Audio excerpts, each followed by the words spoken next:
Mirko Bersanelli, hai commosso tutti con un'impresa al limite dell'impossibile, 624 km, 16.000 metri di dislivello, 16 passi dolomitici con le forze delle tue braccia. Com'è possibile questo?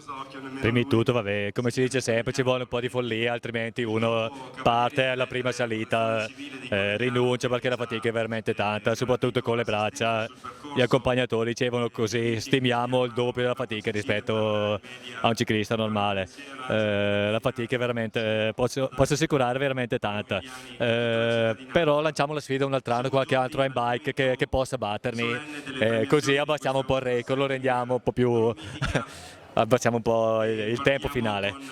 Tu non sei nuovo in imprese del genere, beh, quest'anno sei stato anche in Sicilia, lo scorso anno in Francia con ultra cycling di questo genere. Sì, quest'anno abbiamo completato, oltre ad avere una Resia che sono 600 km, la Sicilia non stop che sono più di 1000 km, anche qui non stop, l'ho completata in 70 ore e mezza. Mentre l'anno scorso la prima randonnée veramente lunga a cui avevo partecipato con 1000 punti di domanda è stata la Parigi-Brest-Parigi, dove i chilometri sono più di 1200 e ho concluso anche contro le aspettative nel tempo limite che era di 90 ore, ho concluso in 88 ore. Ho concluso proprio al limite, stremato soprattutto dal sonno che dalla fatica.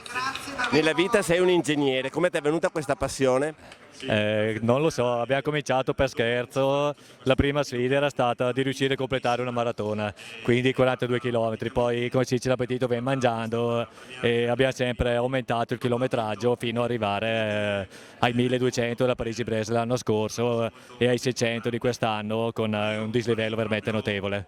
Sono appena arrivati, rappresentano l'UCI Vallà, sono neocampioni italiani dell'ultra cycling nel team 2 e hanno stabilito anche il nuovo record con 28 ore e 04 minuti. Ragazzi, siete dei Superman. Beh, Superman, ci siamo impegnati tantissimo, abbiamo avuto i problemi che ci sono sempre in queste gare, ma siamo riusciti a risolverli, insomma. Omar Di Felice, vincitore della categoria singolo con supporto. Da Roma alle Dolomiti un bel passaggio.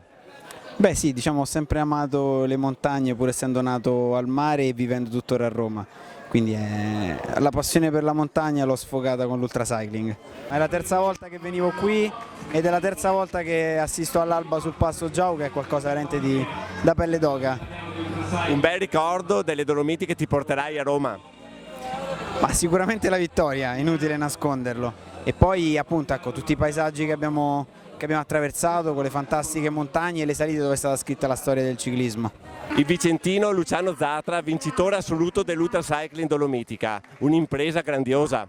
Ma più che impresa, diciamo, ho fatto la stessa fatica che hanno fatto gli altri, solo che probabilmente sono stato anche più fortunato visto che ho avuto meno problemi durante il mio percorso, il mio tragitto, è andato tutto per il meglio e quindi anche per quello probabilmente ho fatto una buona prestazione.